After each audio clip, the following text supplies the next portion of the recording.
Hello and welcome to this week's episode of the Research Project series of Bright on Buddhism, where I'll be discussing and presenting some of my own original research into topics of Buddhism, making use of various primary and secondary sources to craft an argument and/or a narrative about a given topic. This week we'll be discussing the Icchantika problem. Icchantikas are very much a sticking point in Buddhism. There's a great deal of debate about what they are, if they really exist or not, and if they do exist, what their status is, and how we ought to understand and interpret them. This is as big of a deal in Buddhism as, for example, the sacraments in Catholicism and Protestantism. This was one of the core doctrinal changes during the Protestant Reformation in the 1500s and 1600s, and schisms were drawn and battles were fought over disagreements over whether or not the sacraments were real or necessary for getting into heaven. People were named heretics and burned at the stake over it. So, though it may seem like a stupid issue, people do take it very seriously. It is potentially problematic to apply a Christian normative lens onto what is going on here in Buddhism, but that reference at least helps you see how important the issue of the Icchantika is doctrinally, theoretically, practically, semantically, and textually in Buddhism. Nobody has been burned at the stake over it in Buddhism, but people have been named heretics and have been exiled and banished over it. It is a very real and present historical and ongoing issue among Buddhists and merits some discussion.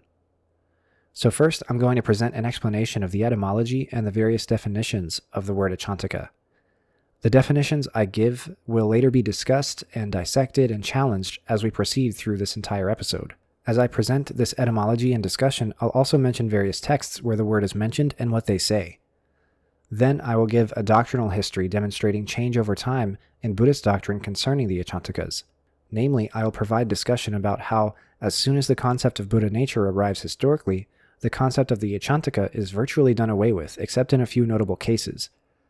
Then we will explore how the Icchantika presents some very concerning theoretical problems for certain schools of Buddhist thought, such as Yogacara mind-only thought, the Bodhisattva path, and more. Afterward, I'll give my personal belief and opinion about whether or not Icchantikas exist, and why I believe that to be the case. At the end of this discussion, I hope to have afforded the listener a broader understanding of the meaning and significance of the word Icchantika. In English, the most common translation for this word is heretic, and this is problematically imposing Christian ways of thinking onto something that doesn't work like Christianity at all. If we look closely, we will see that it means more than that, and that it has a much more complicated position and function in Buddhist doctrine than heretic does in Christian doctrine. So let's get into it. Let's begin with the etymology and brief definitions of the word.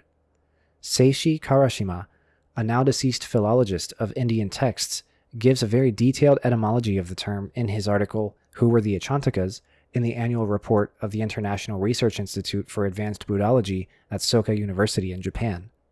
His etymology begins with the Pali and Sanskrit word ichati.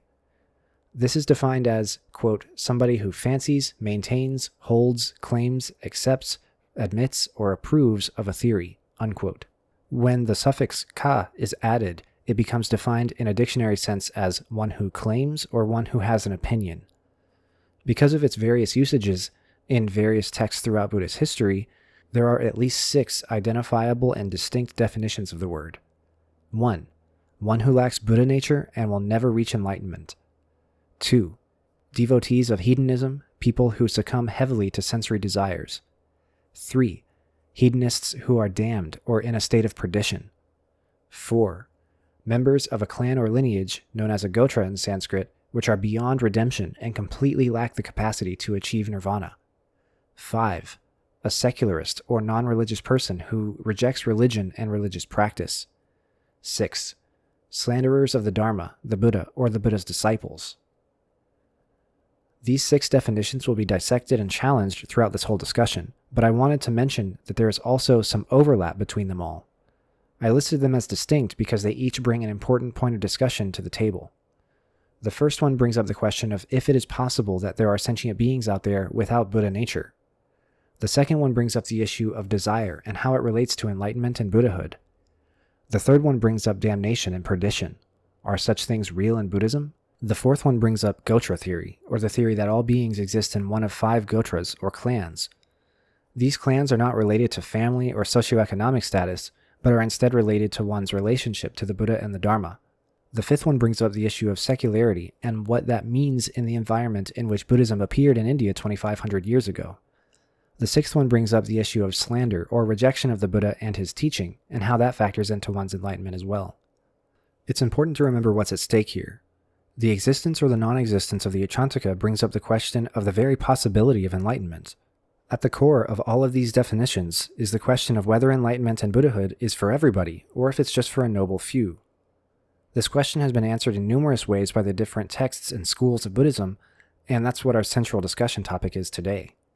So, let's proceed forth to the doctrinal history of the term Icchantika.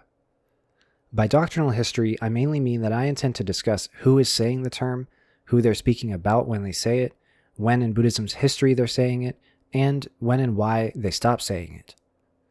All the while, I'll be mentioning and discussing changes that occur over time. To begin with, the term does not appear in Pali or Sanskrit texts prior to or outside of Buddhist texts. It seems to be more or less an invented word in the Buddhist lexicon. Furthermore, it only entered the Buddhist lexicon at the time of the late Mahayana Sutras. These are sutras that were given late in the Buddha's life, and come with prolonged discussions of the Bodhisattva path, emptiness, and the Buddha vehicle. Karashima names the Mahayana Mahaparinirvana Sutra, which he postulates could be the first text where this term came up in history. The term also comes up in the Lankavatara Sutra, which we are in the process of reading and discussing, and more. The word goes on to have its own life in the commentarial texts and the texts that were first authored long after the Buddha's death, but in his voice. And so its usages and definitions become increasingly complicated and problematic after that. But sticking to just the sutras, it is mainly used to refer to monks who are antagonistic to Buddha nature theory. Again, while that may be who the term was attached to, the textually given definition was still one of the 6 I mentioned earlier. So it is given in relation to discussion of Buddha nature theory, the theory that sentient beings possess some shared nature, quality, characteristic, or similarity with the Buddha himself. This nature exists like the bud of a flower or a gestating womb, and someday, be it now or millions of eons from now, that bud will blossom into Buddhahood. It could take an immeasurably long time, but it will happen. When this theory appears in the Tathagata Sutras, it is a redefinition of the soteriology of Buddhism. Soteriology is a fancy religious studies term that means a definition or a doctrine of salvation. You can think of it in this context as meaning possible endpoints for the religion and its practice. In Christianity, the possible endpoints are heaven and hell. In earlier Buddhism, they were nirvana and samsara. Either you achieved nirvana, which is eternal freedom from the cycle of birth and death, or you remained in that cycle. You remained in samsara, continuing the cycle of birth and death ad infinitum. Most sentient beings were understood to be stuck on the samsara track, but it was possible to get off of that track and onto the nirvana track with sustained practice and study. Tathagata theory redefines this soteriology in one of 2 possible ways. One way is that there are 2 new endpoints now, and they are samsara and Buddhahood, which is not nirvana. In this definition, people who practice the Bodhisattva path are, for the most part, on the Buddhahood track. People who are Icchantikas are on the samsara track. It's very important to note that this hinges on a definition of Tathagata wherein only some sentient beings have it, not all. Furthermore, it's up for debate if Icchantikas are able to get off that track and onto the Buddhahood track in this system, but we'll discuss that later. The other possible way of redefining the soteriology is that there are not 2 endpoints, there's only one. That endpoint is Buddhahood. According to this understanding, everyone is on the Buddhahood track. It's just a matter of how long they have left to go on it. This hinges on an understanding of Tathagata wherein all sentient beings everywhere have Buddha nature. We will discuss more about these 2 definitions of Tathagata in a moment. As Tathagata theory arises, many followers of the earlier teachings of the Four Noble Truths and the Eightfold Path reject it. They find it impossible to imagine that Buddhahood can occur more than just one instance at a time. They were taught that the way that the Dharma works was that a Buddha arises in the world to teach the previously unheard of Dharma, and people practice it to achieve nirvana, and when the teaching is forgotten, then another Buddha arises to teach it again, and the cycle continues. This is known as the Dharma wheel. Nirvana is rare, and Buddhahood is even rarer. Shakyamuni is the Buddha after Kashyapa, the Buddha of the past, and before Maitreya, the Buddha of the future.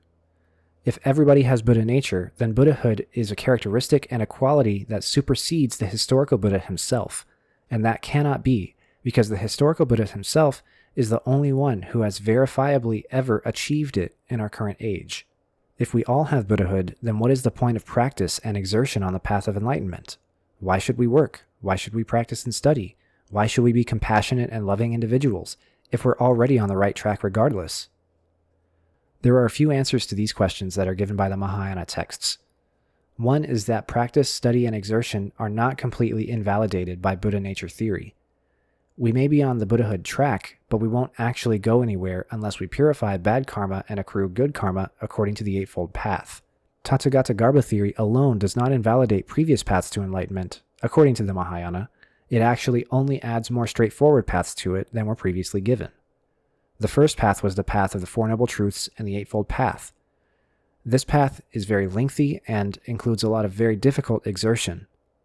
The more straightforward path would be that of the Bodhisattva path, where you act solely out of desire for the salvation of all sentient beings, or better yet, the Buddha path, where you practice Buddhahood according to the Ekayana teaching. These responses are undone by very frequent interdenominational sniping that comes up in the texts. People devoted to the Four Noble Truths and the Eightfold Path, and all other rejectors of Tathagata Garbha theory, come to be called Icchantikas, and the reason why is the popularization of the Mahayana path, but also the idea that achieving nirvana for oneself comes to be regarded as being less noble than achieving salvation for all sentient beings. That is where the idea that Icchantikas are those who are self-interested and locked up in desire comes from. The Mahayana criticize them as being selfish because they don't fight for the salvation of all sentient beings. Remember how I gave two possible interpretations of Tathagata Garbha theory before? The first one was that some beings have Buddha nature, and the second was that all of them do. The second interpretation comes to be the far more popular one. As that more popular interpretation comes to be the standard, the very existence of the Icchantika comes to be rejected entirely. There can't be any such being as one who never attains Buddhahood if everybody has Buddha nature. This gets taken even one step further, and the thought process becomes that, due to a non-dualistic perspective of time, our Buddha nature is actually an original enlightenment from the distant past. So not only are we all on the Buddhahood track, we also have already all completed it. As a result, many Mahayana schools to this day do not believe in the existence of Icchantikas. Many, however, in the Theravada schools still do. These Theravada schools look upon Buddha nature doctrine and original enlightenment doctrine as heresies, violations of the Buddha's original teachings, and teachings which have been misattributed to the Buddha.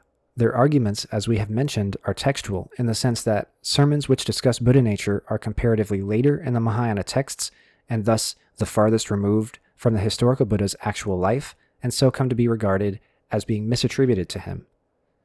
Furthermore, original enlightenment is not even in any of the sutras. It's a doctrinal interpretation or invention that first came up in China. Thus, they think of the texts which deal with these topics as being apocryphal, misinterpreted, or misattributed to Shakyamuni. They also have doctrinal hang-ups as well. Interpretations and elaborations on emptiness, suchness, and Buddhist cosmology, which inform, fuel, and support Buddha nature theory and original enlightenment thought, are mostly extra-canonical, meaning that they come from texts outside of the sutras. This further informs and fuels their doubt and their criticisms of these ways of thinking. Mahayanists respond to this by arguing that their texts are canonical and are correctly attributed to the Buddha, that their interpretations and commentaries and elaborations are all textually supported, and that calling their texts heretical and their conclusions heretical is itself an unfair, mean-spirited, and closed-minded thing to do. At the end of the day, the sniping comes from both sides, and it is reflective more of the very human characteristics of tribalism and defensiveness rather than of real doctrinal differences. So we have discussed a bit of the doctrinal history of the issue of Icchantikas, and now we'll be moving on to some of the theoretical issues presented by the Icchantika. If we define the Icchantika as one who rejects the Buddha nature teaching, then that paves the way for the interpretation of Tathagata Garbha, wherein only some people have it, and others do not have it, and therefore are not on the Buddhahood track. This presents a very interesting problem. How can you mute or unravel your own Buddha nature simply by refusing to believe you have it? There are a number of interesting answers to this question. One of the most important and influential answers comes from the Dasheng Qixin Lun, as it is known in Chinese, or the Daijo Kishin Ron, as it is known in Japanese. The title of this text translates to The Awakening of Faith in the Mahayana, and while our earliest extant copies of this text exist in Chinese, many speculate that it originates in India. Some believe that it was authored by Ashvaghosha in the 2nd century CE. In it, the nature and role of Shraddha in Buddhism is discussed and explained. Shraddha has often been translated to mean faith, trust, belief, or confidence. Because it is understood as being similar to faith, many people falsely equate it to faith in Christianity. However, I want to stress here that it doesn't work anything like Christian faith. When one holds something in their hand and drops it, they have faith, trust, belief, confidence that it will fall downward and hit the ground. That's because all of our knowledge and all of our experience for our entire lives has led us to believe that gravity exists and that this will happen. Imagine if you had the weight of experience, the foundation of knowledge and trust, and the strength of belief that comes from not only one lifetime, but also countless other lifetimes.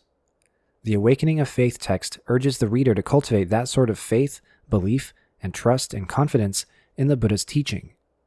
This includes Tathagata teaching, but also everything else in the canon. This is done through meditation and study, of course, but mainly also through practice and daily application of the Dharma into one's life.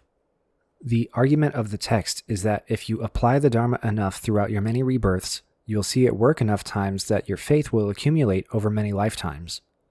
This in turn will positively affect your practice because you'll practice with more sincerity, more confidence, less doubt, and less anxiety.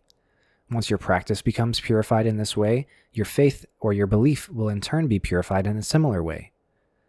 This creates an ascending or a positive feedback loop. You will see that the perfection of practice makes it work even better and that you are becoming ever more skilled at applying the Dharma in your daily life. As this cycle continues and repeats, your Buddha nature is being realized and your foundation of knowledge and confidence and trust in that Buddha nature is being ever more supported and added to, and you're progressing on the Buddhahood track ever more. This is all a bit of circular logic. Your Buddha nature is realized because you believe in it, and you believe in it because it is realized. Because of this, faith and practice are the key factors.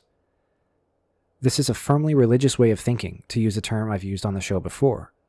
If religious ways of thinking bounce off you for one reason or the other, then this won't work for you. But this is the answer the text gives to you, and this is the answer that many Mahayanists invest in. The text argues that if you do not cultivate faith and practice in this way, then you're in a descending cycle, where you're not acting according to the Dharma because you doubt the Dharma, and as you doubt it, you find more and more reasons not to act in accordance with it, causing you to doubt it even more, and so on. The people that do this, according to the text, are the ones known as Icchantikas. Now it's important to note that the text does not think it is impossible to get off the Icchantika track and onto the Buddhahood track. It just gets ever more difficult and time-consuming the longer you live your life that way, creating a sense of urgency with regard to the Dharma and with regard to changing your life and getting on the Buddhahood track. If you aren't on the Buddhahood track, you're on the Icchantika track, and people who remain on that track will not attain Buddhahood. Thus, the reasoning for why somebody is or is not an Icchantika is related to cultivation of faith and practice, but it doesn't speak to whether or not they're hedonistic, or whether they're slanderers of the Dharma, or whether they're secularists or whatever. According to this definition or understanding of the Icchantika and others in other texts, it's actually possible for one to reach very high levels of spiritual advancement and very favorable rebirths, even if they are an Icchantika. In the Lankavatara Sutra, for example, we see the introduction of a category of beings called the Bodhisattva Icchantikas.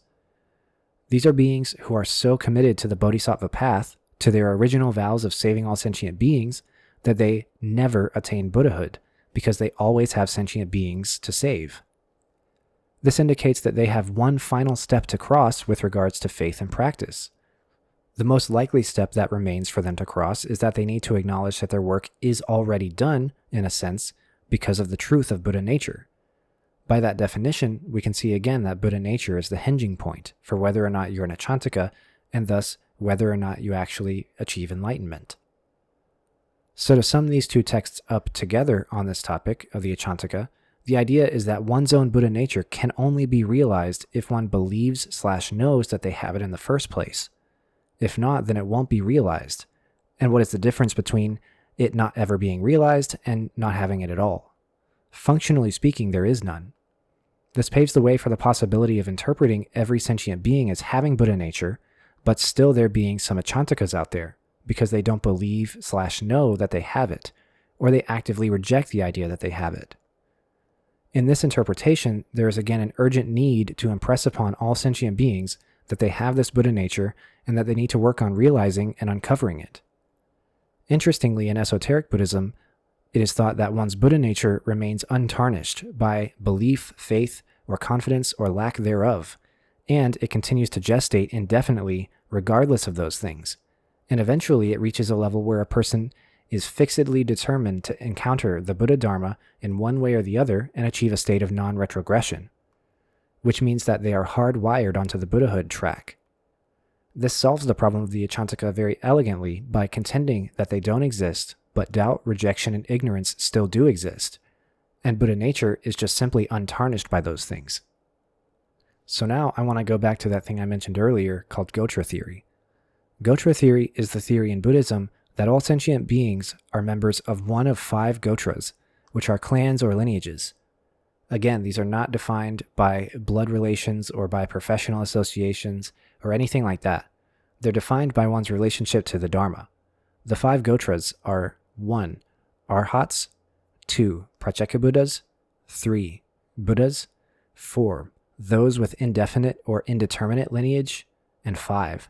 Those with no lineage, or Icchantikas. This system is very interesting for a few reasons.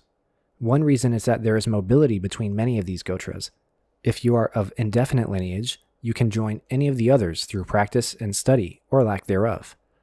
However, if you are in the Buddha Gotra, naturally you can't fall backward into the Icchantika Gotra or the Arhat Gotra.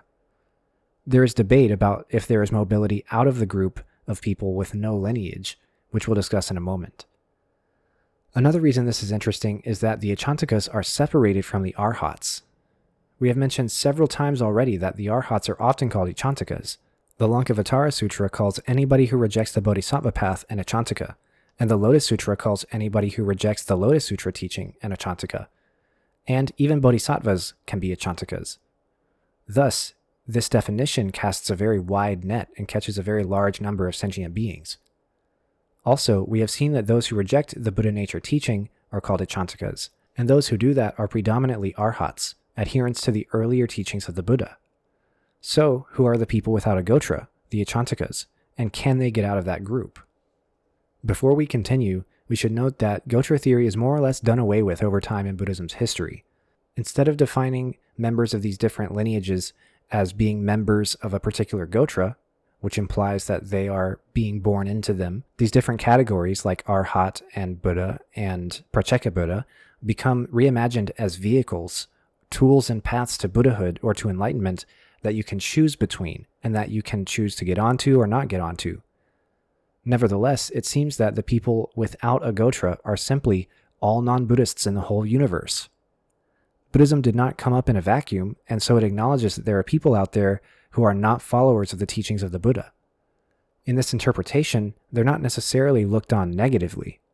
They're not immediately defined as idiots, small-minded people, selfish or hedonistic people, hell-bound individuals. They are people who are pursuing something other than Buddhist enlightenment. So, of course, they don't fit into any Buddhist categories, and they never actually get Buddhist enlightenment. They're not going to be an Arhat or a Buddha or a Pratyekabuddha. By this interpretation, they can certainly join any one of those other Gotras, but until they do not have a Gotra or a Buddhist lineage. Additionally, it's unlikely that all of the people in this category will join a Gotra in the first place. It's most likely that at least some of them will refuse, will reject the Dharma, and will remain without a Gotra. Those people are starting to be more closely aligned with the definition of Icchantikas, as they've been defined up to this point. The group of people with indefinite Gotra are very interesting. Naturally, this group has the most mobility because that which is indeterminate will eventually become determined in some way or the other. It seems that these people have not reached a state of non-retrogression on any of the Buddhist paths, and thus could move back and forth between any of them, or fall off of any of them entirely. There are people out there who are said to bounce up and down in their rebirths. This life, they are in the realm of humans. Next life, devas. Next life, pretas. next life hell dwellers, next life animals, and so on and so forth. These people could be on the Buddhahood track, or they could be on the Icchantika track, but there's no way of knowing yet. The reason there's no way of knowing is because they haven't yoked themselves to the path of the Arhat, the path of the Pratyeka Buddha, or the path of the Bodhisattva. After these people pass through a key point on any of these paths, be it the Arhat, the Bodhisattva, the Pratyeka Buddha, then their Gotra becomes defined and determinate, and they have determinate nature. If they never pass that point, then they become clanless. They become one of the group of beings without any Gotra at all.